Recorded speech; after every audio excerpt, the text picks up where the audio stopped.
What's going on, everybody? Welcome back to the channel. Welcome back to Mike Thomas's Garage. We are out here in the garage today. It is Friday, just about 4:20 in the afternoon, and just kind of out here, doing some stuff, looking up some research on the computer and stuff. But I just want to give you guys a quick little video. I know it's been a while since we did a video, and especially everything on the Corvette. Well, Corvette's all cleaned up. We did get it running. As of right now, it starts and is running and staying running and everything. So pretty much we've changed the ignition switch, and we had to, I bought of course, if you've seen in the preview video, that I bought the HP tuners, the MPVI 4, and had to go in there and do some adjustments with the computer. And once I did that, got the car started. Ran into some other issues where we're still delayed on getting it to start and all that. So we thought, and the way it was acting up, the starter was going out, was bad, and all that stuff. So installed a new starter, had to pull the exhaust system off to change the starter and all that. That was a nightmare. So it's got a new starter in it, and we still ran into a situation where even after putting a new starter in it, it still was acting up, delaying on starting and all that. So I had to do some more looking into, and coming to find out, we pulled this relay out. That's right on top, sits on top of the body control module. Underneath the floorboard over there on the passenger side. So pulled that out. I tested it, and coming from what I gathered, I can't remember what it was, what I was getting for the reading, but it was not good. So I went and got a new relay just like this one. Typed in the part number that is here on the back of this relay. Came up, got it, installed it, and still had the issue where it was kind of intermittent on starting. So we got that all done. So we kind of got that figured out, and all that. So originally, I don't know how this could cause difference, but this is the original key that I was using when I first bought the car. Used that, and so having the intermittent starting. Excuse me for a minute. All right, sorry about that. So we used that key after doing the relay. Still having issues with it starting after installing the new relay. Well, so we left the relay and stuff in there, and we went to this key. This is another key that came with it, and as of right now, after putting the new relay and going from that other key to this one, as of right now, it is starting and no issues. I have driven it. There hasn't been no issues with the driving and all that. Still drives like it should. No problems, no issues, and on all the stuff for that. So I checked it a few minutes ago. As right now, if you want, I can sit here and show you that it starts. So let me flip you guys around, and we can come over here and get this thing fired up so you guys can see firsthand. I actually haven't started this up. I started it up this morning. That was probably about 9. It was between 9:30 and 10 o'clock, and so it has not started up since then. So it's been a couple hours. So let me go ahead and get you guys flipped around here and show you that it starts with no issues.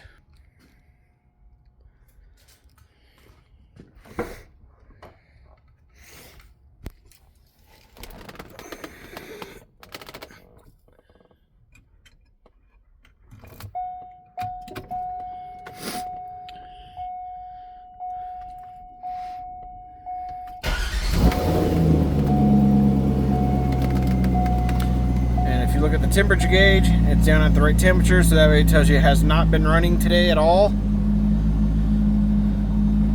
There's the voltage.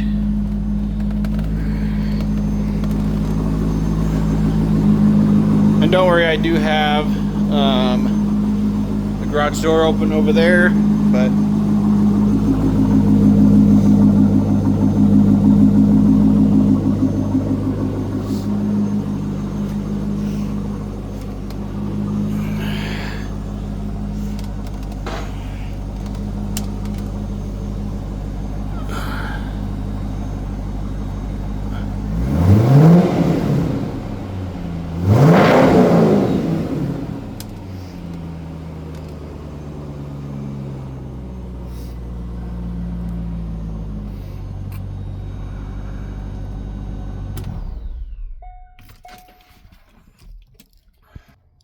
all right, so there you go. It starts, runs. Like I said, it has not had any issues since then, so I'm pretty happy with it. Throttle response is all there. It actually seems to be a little better than before, so I don't know what the difference would be for that, but so yeah, it's all put back together. It's still going to take me a little bit to get the confidence back up in the car to make sure it stays continuous on starting.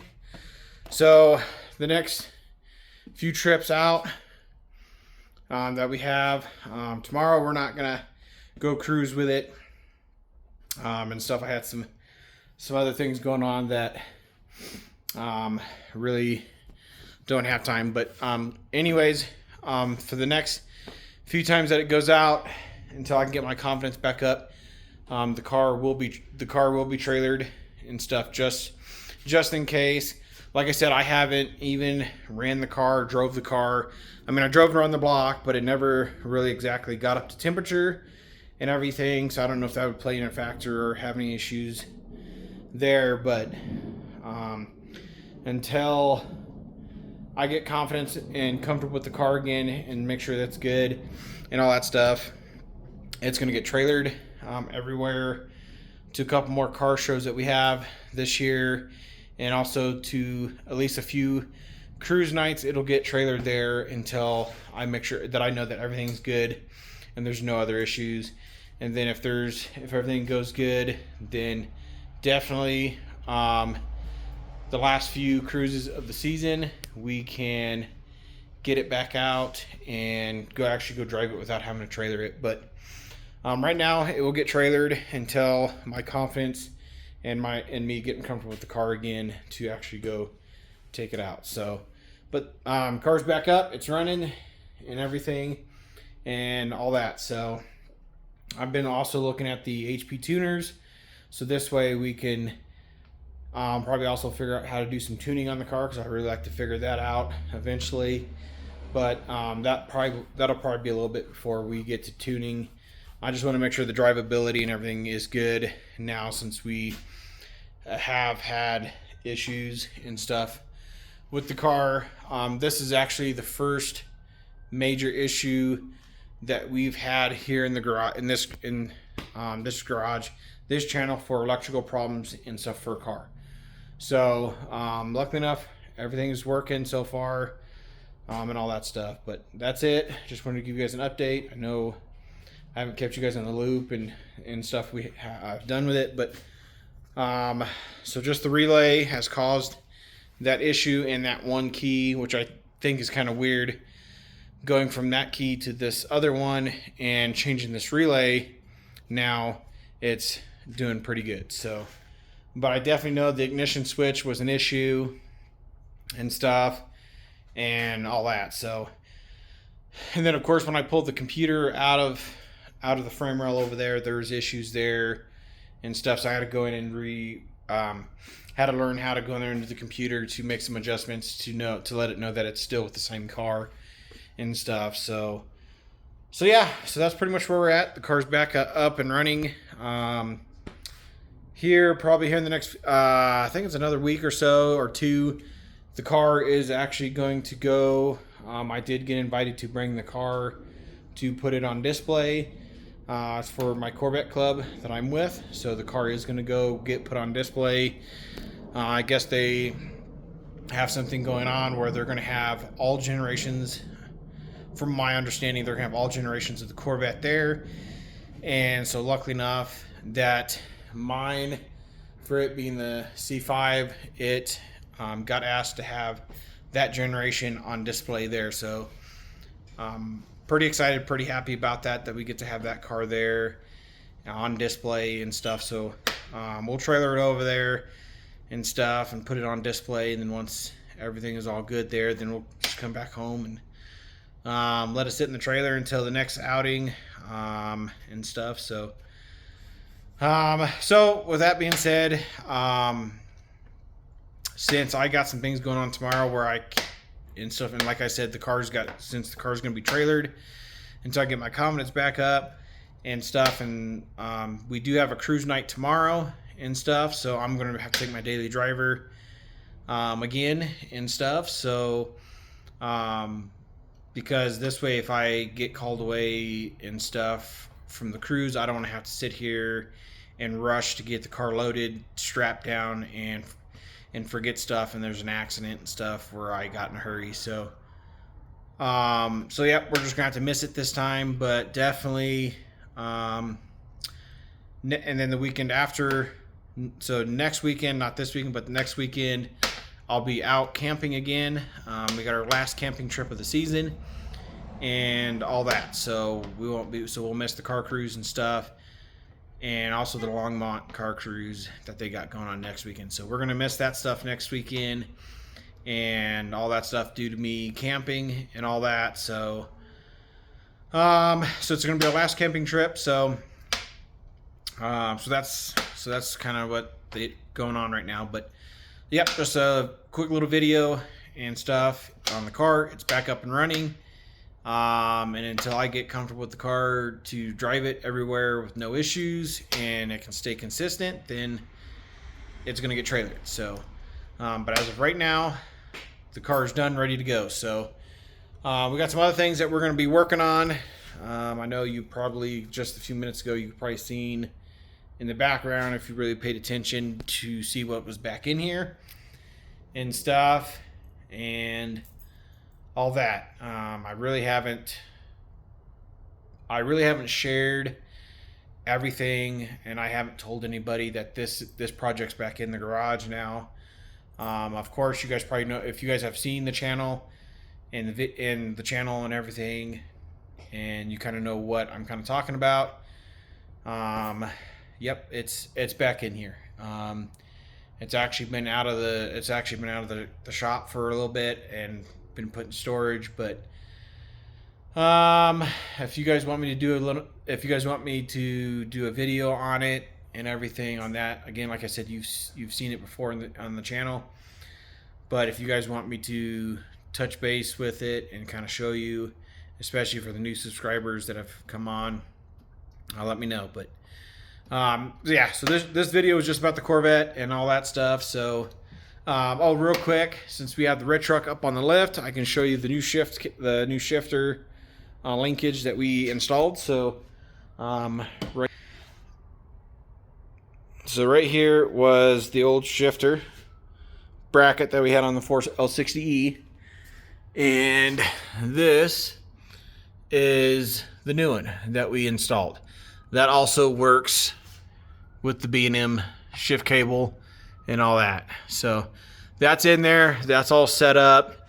I just need to put the Carter pin right here and stuff. So that's getting put together. I did get the gas pedal mounted, which I'll get that the next time I have it down to actually do some stuff. I can show you that bracket and all that stuff. If you are on an OBS truck, and if you have the B&M shifter, I did show you the part number that bolts to the transmission, and then also that bracket, that lever that I got for the side of the transmission. This is the part number for it. Yep, this is the part number for it, and you can see that it is for the 4L60, 4L65, and all that stuff. So that's all there. So that's the part number and everything for it. So that way, if you put a 4L60E transmission in your OBS and you are running a 4L60E, and if your truck was a manual like this one was, and you don't want to change your steering column, you can put the B&M shifter in it and by putting the bracket and stuff on the bottom of the transmission. We flip this around and show you. So you've seen, this is the bracket for it, for the 4L60E, and then there's the lever. I know in one of the videos I did have the part number for this one, and I just showed you the part number for that one. And that just bolts right on there and everything. So once I get the drive shaft and everything in it with the new rear end, we will get it we'll get it in line, make sure the shifter, I guess if I say, I hope I'm saying right, the detent and stuff. Hang on, sorry about that, people being stupid around the neighborhood. But yeah, we're I forgot what I was saying now. So yeah, that's the two brackets we installed for the transmission. Okay, so once the new ring gets put in it and the drive shaft, then we can check the, I think it's the detent, I believe. I might be wrong. If anybody knows that, go ahead and correct me on that. But that's where we're at. That's what we got to do. So just a quick little video on this and on that. So I just wanted to show you guys that and stuff. So that's going to be it for now. So I'm actually getting ready to go get something to eat, some dinner, and we will see you guys on the next video. Thank you guys again for watching. Please like and subscribe, turn that bell notification on, and we will see you guys on the next one. Thank you.